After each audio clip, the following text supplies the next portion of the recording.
donde yo tenía tercero y cuarto, pero había un alumno que incluso ya probaba marihuana y probaba algunas sustancias como alcohol. Desafortunadamente, este tipo de niños son los que se empiezan a alejar más y te generan un conflicto, un gran conflicto en lo que tú quieres hacer, la parte primaria que es la educación.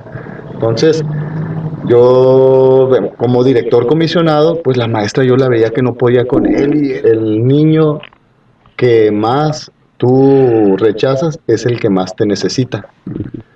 Cuando entras a una escuela, cuando yo entré a una escuela pública ya a trabajar de primera instancia, pues te encuentras a estos niños que tú mismo, que yo decía, híjole, son tremendos estos canijos, y como que dices, no lo aguanto. Pero yo me proyecté en este niño, me recuerdo bien que ni siquiera era mi alumno, era una escuela tridocente donde yo tenía tercero y cuarto, pero había un alumno que incluso ya probaba la marihuana y probaba algunas sustancias como alcohol.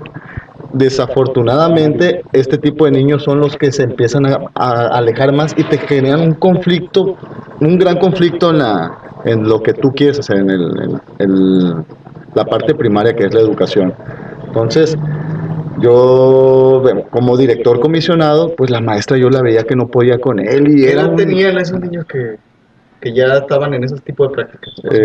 esto pues son niños de quinto, sexto grado, entonces son niños de alrededor de 11 12 años, en los cuales ya... Pero en la sierra normalmente son niños más grandes, ¿no, Oscar? No, ahí ya llevaban los grados normal, desde el primero hasta sexto. Hace unos años sí se acostumbraba, porque yo me acuerdo que tenía compañeros que estaban grandísimos en sexto grado, estaban gigantes y yo chaparrito, y pues sí tenían mucho más edad, porque en ese tiempo sí te reprobaban y te regresaban de año hasta que pudieras terminarlo. Y sí recuerdo un compañero que ya tenía como 3 años en sexto y sí estaba muy grande y decía yo, pues casi tan gigante aquí, o sea, sí me pasaba esa parte. Sí, real, a mí también cuando yo estaba en educación había compañeros que eran mucho más grandes. Sin embargo, pues no sé si algunos de ustedes recuerdan que se cambió este concepto de reprobar y el niño pues por ende tenía que pasar solamente por edad al siguiente grado.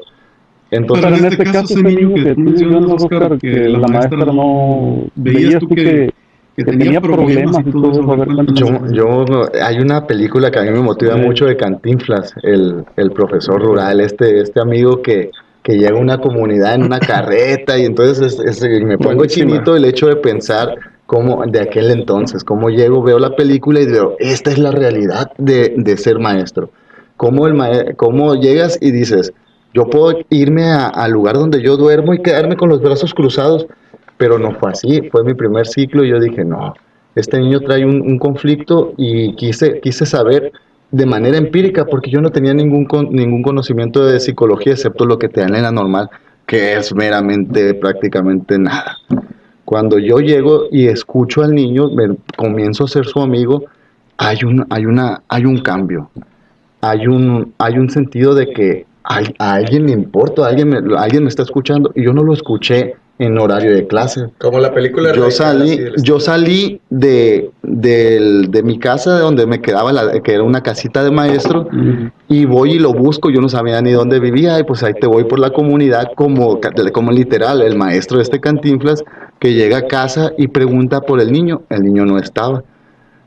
¿Qué veo? Veo a una señora descuidada, a un señor tomando, gritándole a la señora, y hay una situación ahí que tú dices, wow, ¿qué está viviendo este niño para que lo lleve a ser así? Entonces voy y lo busco y estaba con un grupito de niños mayores que estaban de secundaria, preparatoria, en motos gritando y ellos mismos. Y yo le hablo, le digo, ¿puedes venir tantito?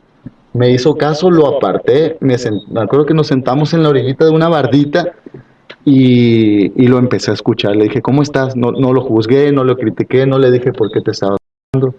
Me senté con él y ya como que se sorprendió.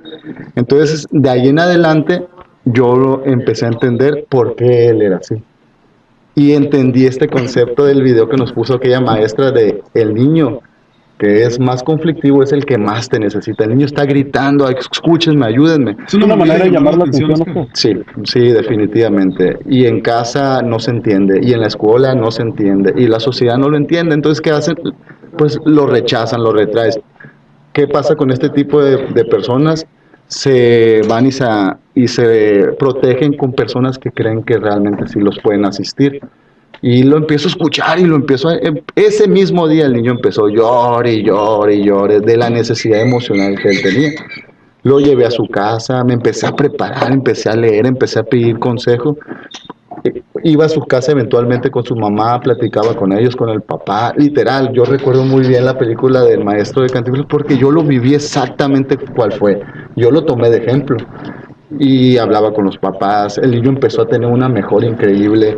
No voy a hablar de que el niño se hizo un gran profesionista, no sé realmente qué es lo que pasó con él después de... Lo que sí es que hubo un cambio en él y yo lo hice mi amigo.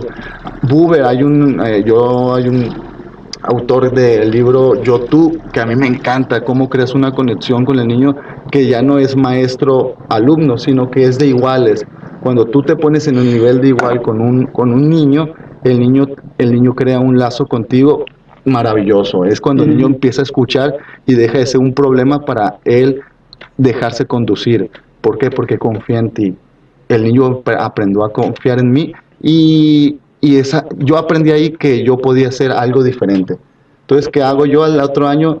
Busco una maestría en psicoterapia que me cambió la vida, que al ratito ojalá podemos